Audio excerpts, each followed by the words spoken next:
안녕하십니까. 한문학 강좌 TV를 맡은 한의사 이한영입니다. 예, 반갑습니다. 오늘은 12월 13일 새벽인데 5시 반입니다.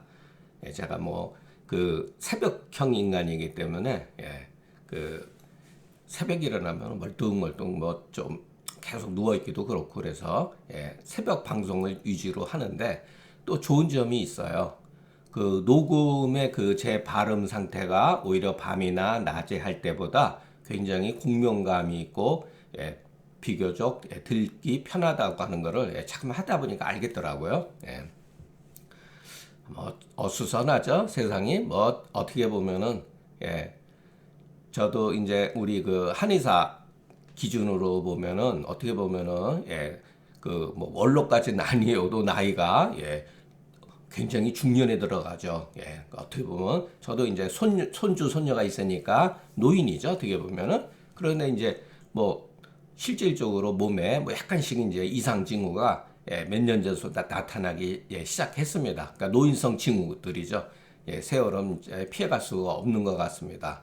자, 세상이 여러분들이 이 방송을 들었을 때는 지금 여러 가지 전국 상황이 복잡하죠. 근데 저는 그런 거를 볼 때 그냥 인간에 대한 신뢰보다는 인간에 대한 환멸감을 더 많이 느낍니다. 제가 그 젊었을 때 원래 한의사가 물론 한의대 들어왔으니까 한의학을 공부하는 게 당연하지만 저는 오히려 반대로 한국 역사라든가 중국 철학 이런 쪽에 더 많이 한 20년 동안 개인적으로 공부를 해왔기 때문에 제가 느낀 거는 그래요. 조선 이기 논쟁사라든가 조선 당쟁사 이런 것을 심도 있게 나름대로 공부도 조금 해보고 그랬는데 그때 느껴지는 그 감정은 거의 그냥 인간에 대한 신뢰는 완전히 깨지고 어떤 그 인간의 그 환멸감이죠. 그런 것들. 저는 사실은 논어 맹자에 보면은 공자 맹자가 그들의 문학 세계라든가 그들의 어떠한 그 이데올로기로 좋아합니다. 건전하고 어떠한 그 우리가 인간이 지향해야 하는 방향을 제시해 주었다는 면에서 존중을 하지만 현실은 결코 그렇지 않다는 것. 그리고 맹자는 입만 열면 요순 이렇게 얘기했죠. 이거는 조선 500년 동안 그대로 지속되어 왔습니다. 여러분들이 생각하는 이상으로 조선 시대의 그 소위 말해서 지식인들은 끔찍할 정도로 주자 이데올로기에 또는 맹자 이데올로기에 빠졌어요. 여러분, 공자하고 맹자는 완전히 다른 사람입니다. 맹자가 공자의 학문을 계승했다고 그러지만 그건 후세 사람들이 그렇게 만들어 놓은 거예요. 실질적으로 다릅니다. 달라요.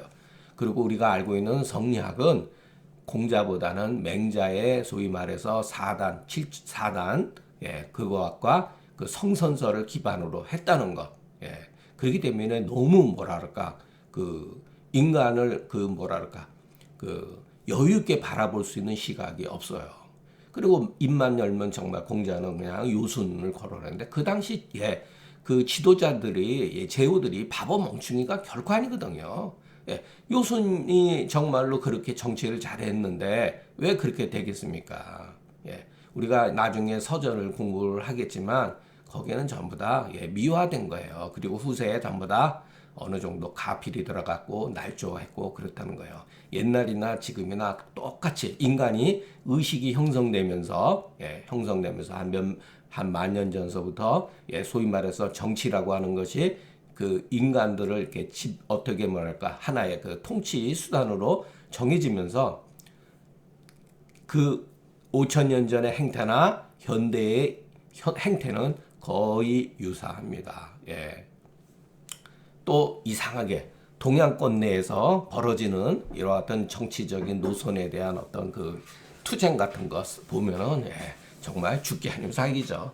서구도 물론 100년 전까지는 그렇게 했다고 합니다.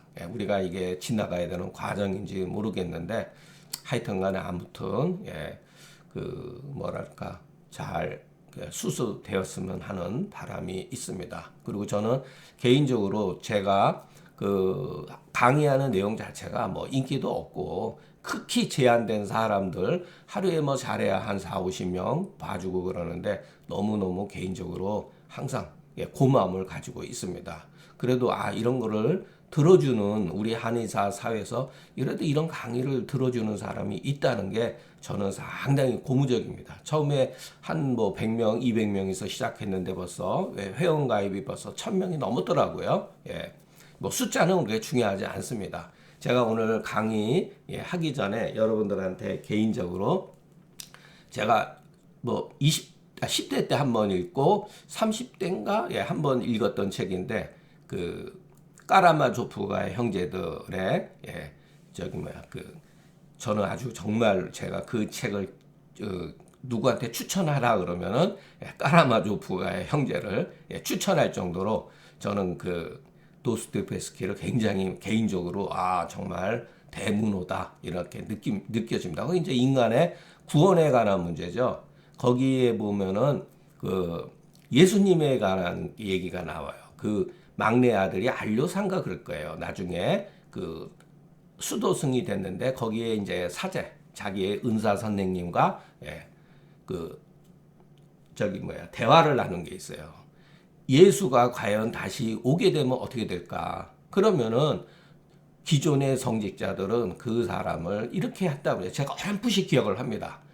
아니 주님, 당신의 왕국은 이미 우리가 만들어 놓았는데 왜 또 오십니까? 당신은 여기 오실 필요가 없습니다. 당신의 왕국은 이 땅에 존재하고 있습니다. 그리고 정신병원에 가둔다는 거예요. 거기에 나와 있습니다. 제가 정확하게 기억은 하지 않고. 또 하나 제가 기억에 남는 거는 관념적인 사랑과 구체적인 사랑. 그러니까 우리가 인류의 얼마나 멋있습니까? 인류의 이웃을 사랑하고 이게 전부 다 추상적인 사랑이에요. 관념적인 사랑. 그런데 구체적인 사랑. 정말로 어떠한 한 인간을 좋아하고 아끼고 보호한다는 것. 그 인간의 하나의 인간을 위해서 인간이 또 희생할 수 있다는 것. 이게 어렵다는 거예요. 저는 그것을 그 어린 날 그것을 배웠습니다. 그게 똑같은 얘기가 비슷한 얘기가 그 신들러 리스트에 맨 나중에 유태인들이 그 신들러를 위해서 그 반지를 만들어 주죠. 거기에서 그 유대인들의 그 구전으로 내려오는 그 탈무드의 한 구절을 했는데 저는 그때 가슴이 굉장히 뭉클했어요. 한 인간을 구원한 사람은 인류를 구원한 것이다. 그게 바로 구체적인 겁니다. 구체적이다고 하는 게 여러분 어려워요. 추상적인 거, 모호한 거, 관념적인 사랑, 입만 열면 인류의 평등, 평화. 여러분 이거 조심하셔야 됩니다. 누구나 할 수 있어요. 실질적으로. 그러나 구체적인 사랑은 쉽지가 않습니다. 정말로 어려워요.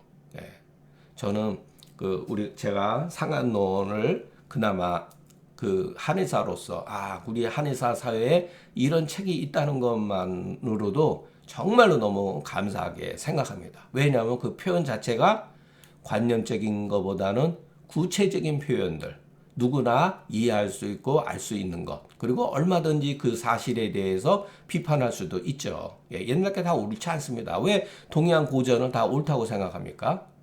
공자맹자가 왜 다 육아들은 유교를 하는 사람들은 공자맹자는 뭐 신성불가침이죠. 그렇습니까? 아니죠. 얼마든지 역사적으로 비판받을 수 있는 많은 것들이 있죠. 시대에 따라서 흐르기 때문에. 그냥 그 옛날 조선 시대는 그렇게 하지 못했다는 것. 자, 서론이 조금 여러분들한테 조금 제가 무슨 그 강의하는 것도 아니고. 자, 오늘 158조문. 자, 요 글을 한번 읽어보겠습니다. 너무나 우리가 통용적으로 잘 사용하는 감초 사심탕에 대해서 한번 알아보겠습니다. 상한 중풍의 의사가 여기를 여러분 이렇게 느낌으로 이렇게 보세요. 글을 쓴 사람의 심리 상태가 나와 있습니다. 의사가 도리어 합법을 썼다. 이게 무슨 의미를 갖고 있죠? 이것은 뒤에 가서 글을 교정했다는 것을 내포하고 있습니다. 예. 훗날에 누군가가 글을 편집한 거예요, 여러분. 예. 상한 중풍에 의사가 도리어 합법을 썼다. 쓸 수도 있고 써서는 안 될 수도 있죠. 왜냐하면 쓰고 났더니 이와 같은 어떠한 그러니까 예측 밖의 병증들이 형성되었죠. 그러니까 후회하는 글이죠. 이거는 이거 그때 당시 내가 합법을 썼더니 이와 같은 일련의 사건들이 발생되어졌다. 돌발적인 이런 발생되어졌다. 이런 뜻이 내포되어 있죠. 이 반자에는. 그 사람이 설사를 하리가 하루에도 수십 번 했다. 그런데 설사를 하는 것을 보니까 곡식이 전혀 소화되지 않았다는 거예요. 날곡식이 그대로 배설이 되었다는 거죠. 하루에도 정말 10여 차례 설사를 했다는 거. 이 정도 되면 뭐 거의 탈진해버리죠. 겨우 의사가 합법을 썼다고 해가지고 뭐 승기탕이 된지 아니면 함유탕이 될지 모르지만 이렇게 했다는 겁니다. 근데 이와 같은 지경에 빠지는 수 있는 사람이 몇 프로 있겠죠. 근데 저 같은 경우는 소위 말해서 대승기탕을 썼다 그래가지고 이런 정도까지 가지도 않고 대승기탕을 먹었다 그래가지고 제가 설사를 한다든가 그렇지도 않습니다. 저 같은 경우는.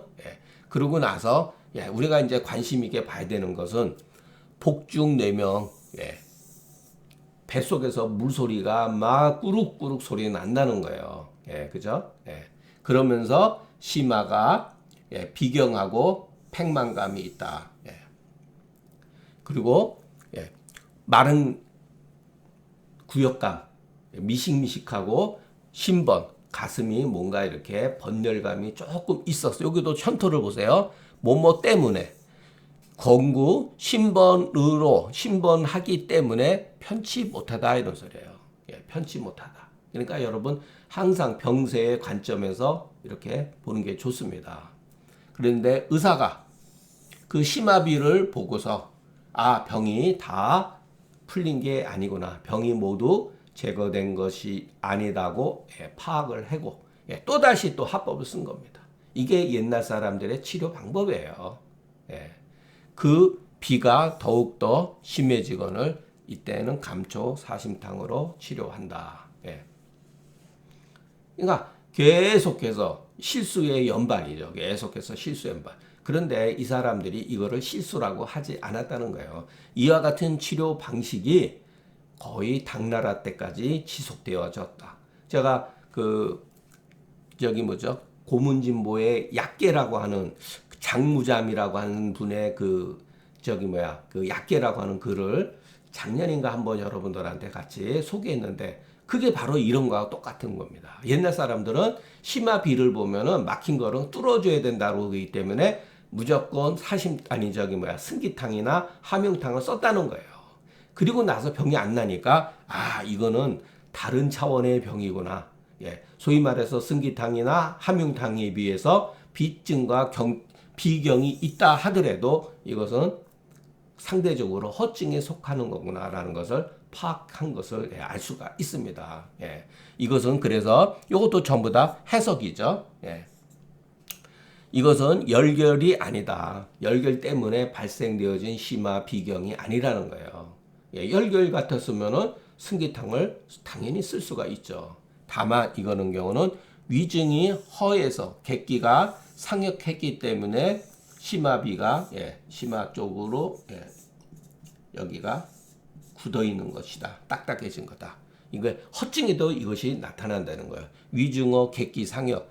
이게 치자시탕에서도 비슷한 이게 나오죠, 여러분. 그러니까 여러분 허증도 극에 다르면은 실증과 유사하게 보이는 경우가 있습니다. 그러니까 이렇게 해서 예를 들어서 승기탕을 치료 약을 써가지고 심화 비경이 치료가 됐다면 아무런 문제가 안 되는데 문제가 발생이 된 거죠. 더욱더 비가 심해졌다. 그래서 고문진보 여러분들이 한번 구글에 검색을 해보시면은 잠깐만요. 구글에 검색해서 약계라고 하는 약계인가? 제가 장문잠 장문장인가 잠인가 장문잠인가 예. 당나라 때 그 송나라 때인가 예, 학자입니다. 요 약계라고 하는 거 제가 한 2년 전인가 아마 강의한 것 같은데 짧은 글에 한번 그거를 읽어보시면은 이 송나라 때까지도 여러분 이런 식으로 치료를 한 겁니다. 예. 그 결흉이라든가 결흉, 심화비, 흉염만이 어떻게 해서 그 유래된 바를 살펴보면은 중경의 지법이 처음에 한토화 또는 질사에서 시작되어 가지고 함흉탕, 사심탕, 시호탕으로 확장되어진 것을 알 수가 있다. 자, 무릇 병이의 순서는 표증에서부터 반표반리를 거쳐서 이증에 이르나 병이의 순서는 이렇게 돼 있죠. 그러나 입안의 순서, 실질적으로 입안의 순서는 표리로부터 시작돼 가지고 마지막에 최종적으로 반표반리로 이렇게 그 형성이 되어졌다는 것을 우리가 이 조문을 통해서 알 수가 있습니다. 그러니까 반표반리라는 개념을 몰랐던 거죠. 처음에는. 예, 표와 리의 개념만 알고 있다가 해보니까 이게 치료가 안 되는 거예요. 그러니까 합법으로서 치료가 안 되는 영역이 있다는 것을 파악하고 나서 이게 바로 반표반리에 해당되는구나 라고 알았다는 것입니다. 예, 이거는 뭐 제 주장입니다. 예, 요거는 물론 심마비, 건구, 신번은 이와 같은 증상들은 건구역질을 한다든가 신번 같은 하하면 안 되는 증상이다. 하하면은 안 되는 증상인데 의사가 심화비로 열결로 파악한 거죠. 그리고 다시 합법을 써서 그 비가 더욱더 심해진 것이나 실병이니까 실인 것 같으면은 죄송합니다. 해나 실인즉 사실인즉 이런 소리예요. 이것은 무슨 뜻이냐면은 일체의 병증에 질사의 법으로 합법을 너무 빨리 사용한 까닭이다. 사용한 예다 이런 소리예요. 우리가 지금까지 많이 나왔잖아요. 그 예전 사람들의 치료 방식이에요. 이른바 소위 위중어, 객기 상역과 치자시 등의 위중공어, 객기 동경은 그 병리적인 것은 비록 같으나 병인은 조금 차이가 있다. 서로 상이한다. 그래서 위중허라고 이런 것은 아직 대함흉탕의 열실 축소에까지는 이루지 못한 것이다. 그건 다른 개념이라는 거예요. 그러니까 이런 것도 이런 오진이라든가 역치를 통해서 나중에 우리가 파악이 된 것을 우리가 이제 공부하고 있는 거죠. 그러니까 여러분 우리가 저도 자세하게는 뭐 해석할래야 할 수도 없습니다. 소위 말해서 위중허, 위중공허 또는 객기동격 또는 객기상역 다 유사한 말이죠. 거의 같은 말입니다. 이런 것들은 왜 그러면 위중이 공허하냐? 설사를 그렇게 심하게 시켜놨으니까 뱃속이 비인 건 맞는 거죠. 뱃속이 비면은 번조라든가 열이 발생되지 않아야 되는데 번열이 생긴다는 거예요. 그러니까 그러니까 실증에 해당되는 그와 같은 번열이 아니라 조열이 발생하는 번열이 아니라 일시적으로 발생되어지는 열이라는 거예요. 이게 어렵죠. 우리는 보통 그거를 가열이라기도 하고 허열이라기도 하죠. 여러분 가열도 굉장히 무섭습니다. 가열이 심해져가지고 얼굴 빨개지는 경우 있어요. 그러면은 여러분 자신 있게 얼굴 빨개지는데 팔미지왕탕 쓸 수 있겠습니까? 떨립니다. 솔직히 얘기해서. 왜? 살짝 드러났을 때는 뭐 그냥 별로 큰 문제가 안 되는데 얼굴이 빨개지는데 여러분 부자를 쓸 수가 있겠습니까? 육개를 쓸 수가 있겠습니까? 이게 어려운 거예요. 실질적으로. 그래서 우리가 다른 조건을 반드시 얼굴이 빨개지면 보통 고방에서는 태왕, 황년, 황금 이런 거를 쓰죠.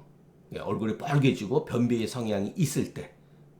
근데 변비의 성향이 없고 맥이 침미하다. 그러면은 완전히 일종의 우리가 말하는 상열 하한증 이런 것도 보이죠. 그러니까 예전 사람들도 이 글을 보면은 굉장히 많이 고민한 우리가 흔적을 볼 수가 있습니다.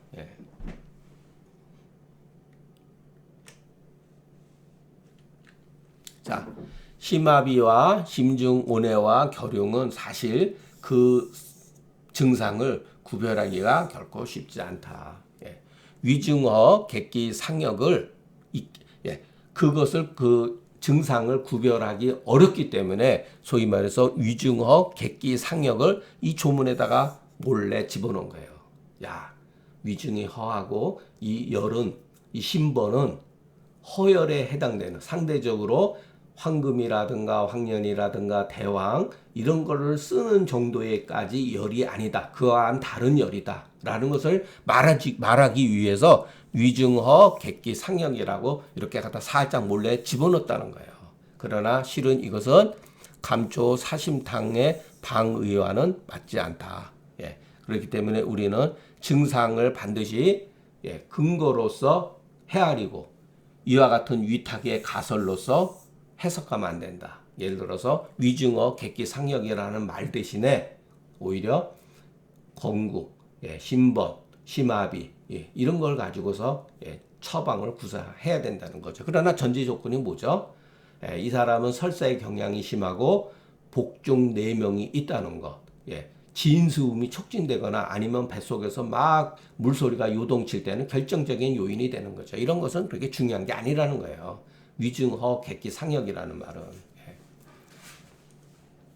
그래서 우리가 이 조문을 보는 데 있어서 가장 중요한 게 뭐냐 하면은 여러분 저는 위중내명, 복중내명, 심화비경 그리고 이것을 근거로 해야 된다.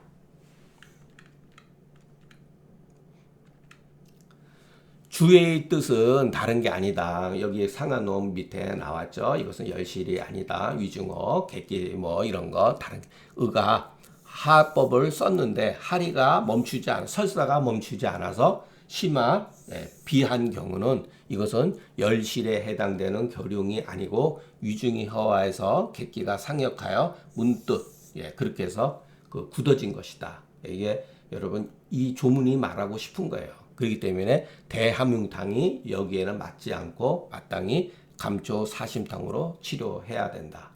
소위 말해서 자 위중허 객기 상역이라는 말은 제가 봤을 때는 한태지가 말했던 유명한 태건이 부정하고 어원이 불성한 경우다. 어떠한 용어를 선택하는 데 있어서 정밀하지 못했고 말은 했는데 자세하지 못했다는 거예요. 이게 바로 제가 앞에서 말한 관념적인 용어예요. 관념적인 용어. 관념적인 용어. 이런 것을 조심해야 된다. 그래가지고 그 한태지가 한 유명한 말이죠. 한태지가 그 저기 양자홍에 대해서 그리고 순자의 학문에 대해서 설명해 놓은 거예요. 태건이 부정하고 어원이 불상자다. 이게 아마 그 진학회인가 나온 거로 알고 있습니다. 이 글이 제가 워낙 좋아해가지고 이 말을 충종 이용합니다. 자, 159번 조문 상안에 어떠한 탕약을 복용했는데 하리가 부지했다. 또 계속 설사를 일으킨 거. 도대체 무슨 약인지 알 수가 없죠. 일설에는 뭐 감수를 썼다고 할 수도 있고 파두를 썼다고 할 수도 있고 그러죠. 그래서 심화가 비하면서 굳어 있다. 그리고 사심탕을 복용하고 나서 다시 또 다른 약으로 또 합법을 했는데 설사가 끝이지 않다. 왜 이렇게 설사시키는 걸 좋아하는지 모르겠어요. 그죠? 이때는 의사가 이중탕으로서 주었는데도 하리가 멈추지 않았다는 거예요. 더 심해졌다는 거예요. 그러니까 자 이중이라고 하는 것은 중초를 다스리는 것이니 그런데 이 하리는 하초의 원인 때문에 그런 거다. 그러니까 적석지 우려양탕으로 치료하고 다시 설사가 끝이지 않는 경우는 그때는 이소변 시켜야 된다. 오룡산을 써야 된다는 거예요. 소변과 대변을 분리시켜 주는 것. 그러니까 여기에 보면 권순정 선생이 그 해놓은 거 보면은 참 재밌게 있는 말이 있는데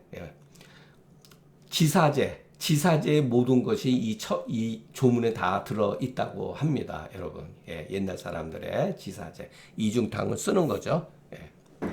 뭐 이중탕 우리가 지금도 쓰고 있는 약이죠. 그런데도 설사가 멈추지 않았다는 거예요. 그러니까 이게 뭐 솔직히 해서 쉽지 않습니다, 여러분. 예, 적석지 우려량 이걸 쓸 수가 있겠습니까, 현대? 예, 설사가 멈추지 않는 경우 오룡산을 쓸 수는 있어요, 여러분. 예. 그러니까 저도 이 조문은 자신이 없어요. 예, 솔직히 얘기해서. 예. 설사가 멈추지 않아서 심화, 예, 이게 경자로 고쳐세요. 심화 비경자는 예, 사심탕으로 치료할 수가 있으나 조문에서 그 사심탕의 이름이 명확하게 기술되어 있지 않습니다. 그리고 병정에 해당되는 증상도 갖추어지고 있지 않아요. 그냥 설사가 멈추지 않는다라고 자꾸만 하니까 막지 적지. 예, 무엇인지 정확하게 알 수가 없다는 소리예요. 그것을 혹 여기서 말하는 사심탕이라는 게 감초 사심탕을 말하는 것이 아니겠는가, 이런 것도 예, 하나이죠. 뭐 생강 사심탕 쓸 수도 있고 반화 사심탕 쓸 수도 있죠. 예. 자, 이중탕은 천근망의 인삼탕, 그러니까 인삼, 백출, 감초, 백출, 건강으로 구성되어져 있다. 이거 우리가 많이 쓰는 약들이잖아요. 이런 약들. 예. 치사제로서도 굉장히 좋은 얘기죠. 백출이라든가 건강 같은 거. 그리고 인삼은 이럴 때 그 치사시키기 위한 것이 아니라 심화 비경에 치료하기 위해서 쓴 거죠. 예. 주었는데 이것도 이해가 안 돼요. 설사가 더욱더 심해지면 이 이치는 하초에 예, 있는 거기 때문에 중초에 있지 않고 하초에 있는 것이기 때문에 이것은 일종의 장활증이다. 예, 장이 이렇게 늘어져 버린 증상이라고 예전 사람이 표현을 한 거죠. 예, 그리고 계속해서 설사하고 배꼽 아래에 약간 통증이 있다. 예, 아마 이걸 가지고 이것을 예, 계속해서 설사하면서 배꼽 아래가 아픈 걸로 봐서는 이것은 병이 하초에 있다라고 하는 것을 이런 식으로 표현한 것 같습니다. 예. 그러나 이 조문은 대체로 후인들에서부터 나온 것이니 어떻게 그와 같은 것을 알 수가 있는가 하면은 중경의 처방의 이름은 원래가 군약으로서 이름을 짓습니다. 계지탕이면 계지탕, 인삼탕이면 인삼탕. 그런데 그리고 방의 뜻으로서 처방을 만들잖아요. 그런데 여러분 이중이라는 게 뭐죠? 중초를 다스린다는 거잖아요. 이게 바로 방위가 아니면 무엇인가 이렇게 되는 거죠. 그러니까 아마 이거는 후세 사람들한테 집어넣은 게 아닌가. 예. 마땅히 그 소변을 이롭게 하는 것은 반드시 오룡산만을 말하는 건 아니다. 절영탕, 진무탕이라고 하니 이설을 취한다. 팔미안도 여러분 쓸 수가 있습니다. 경우에 따라서는. 그러니까 이것은 여러분 오룡산으로 한번 써보자는 것이지 오룡산이 다 맞는 건 아니죠. 상황에 따라서 절영탕 또는 진무탕. 저 같으면은 이제 절영탕보다는 진무탕에 한 표를 던지고 이것도 저거 하면은 팔미주황탕 저 같으면은 쓸 수가 있다고 봅니다.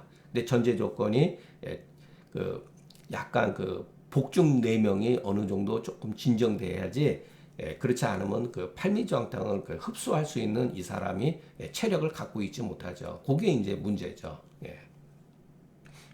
저 그 오늘 강의한 내용은 저도 솔직히 얘기해서 자신이 없어요. 그러니까 저도 모르게 목소리가 기어 들어가요.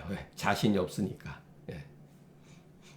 오늘 그 참 세상이 시국이 어수선하고 이게 언제 그러나 한 번은 우리 사회가 맞부딪혀 그 속에 그 어떠한 뭐 지지하는 사람에 따라서 서로 상대방을 악이라고 규정지을 수 있겠지만은 우리 사회의 수면 아래에 이미 강력하게 형성되어 왔던 세력이 현실로 드러나서 이미 충돌이 되어졌다는 거. 좋은 결과를 적어대가지고 저는 개인적으로 여러분 그 사회주의나 전제 정권은 안 된다 그런 것 같은 것은 인간의 개성과 여러분 인간이 조금씩 역사가 발전해 오면서 결국은 인간의 개인의 어떤 인격과 자유를 보장해 주는 거죠. 거기에 반하는 시스템은 결코 문제가 되고 또 저는 사실은 이 자유라는 말도 되게 무서워해요. 이 자유의 민주주의라고 하는 거, 민주라고 하는 말을 저는 굉장히 두려워합니다. 이게 그럴듯한 좋은 구호죠. 민주주의를 부정하는 사람 아무도 없죠. 그런데 이 백성이라고 하는 건 이 사람들의 의식 구조가 얼마든지 쇠뇌될 수 있다. 한국 사람들은 특히 선전선동에 약합니다. 이 민이 과연 민주주의를 대표할 수가 있는가, 이런 거에 대한 의심 상당히 많습니다. 그래서 할 수 있는 건 뭐냐, 결국은 교육입니다. 올바른 교육. 올바른 교육을 통해 가지고서 소위 말해서 그 허구에 가득 찬 선전선동에 개인이 발전하는 수밖에 없다고 봅니다. 그 서전의 책에 보면은 이런 말이 나와요. 소민이란 말이 나요. 소민이 방흥, 소민이 바야흐로 일어난다. 이게 바로 내란이에요. 내란입니다. 소민이, 여기서 작은 백성들이 바야흐로 일어난다. 이게 나라가 잘 다스려지지 못하면 이런 게 생긴다는 게, 여러분 우리나라는 이런 게 수도 없죠. 어떻게 보면 다이나믹하고 그런 거지만 수면에 가라앉았던 그 결국은 현실 세계에서 완전히 충돌해서 부딪혀 나오는 거죠. 이게 잘못되면은 여러분 어떻게 되겠습니까? 무섭죠. 이데올로기가 여러분, 제가 이것도 제 신분에서 말하기 무서운 얘기인데 막 크다는 얘기죠. 제가 한의학을 공부하면서 한의학을 학문으로 대하지 않고 종교의 신념으로 대하는 사람이 너무나 많다는 거 보고 놀랐습니다. 말을 할 수가 없어요. 종교적인 신념에 가득 차가지고. 특히 제가 누차 말씀드렸지만 사상의학을 하는 사람이 비교적 그게 더 심합니다. 왜? 확실하니까. 확실하게 자기한테 보여줬으니까. 그건 자기 착각이죠. 그런 것들이 여러분, 종교적 신념. 요즘에는 그게 한국 사람들은 정치에서도 종교적 신념이 나타납니다. 이게 얼마나 무섭습니까? 여러분, 조선 500년이 그렇게 해서 결국은 더럽게 망한 거예요, 여러분. 그 신념이 무섭다니까요, 여러분. 남을 해치게 됩니다. 증오하게 되고. 그러니까 정치는 진짜 정치이고, 학문은 비판이 용인되어지는 거지, 이것을 종교적인 신념을 갖게 되면은 상대방을 적대시하게 됩니다. 그렇다고 저는 이게 좋다 저게 좋다 막 이런 거, 너도 좋고 나도 좋다 이런 게 절대로 아닙니다. 저도 명확한 생각을 가지고 있어요. 그것은 제가 은연중에 표현 안 해서도 아실 분은 다 아실 것이라고 봅니다. 오늘 강의는 여기서 마치겠습니다. 경청해 주셔서 감사합니다.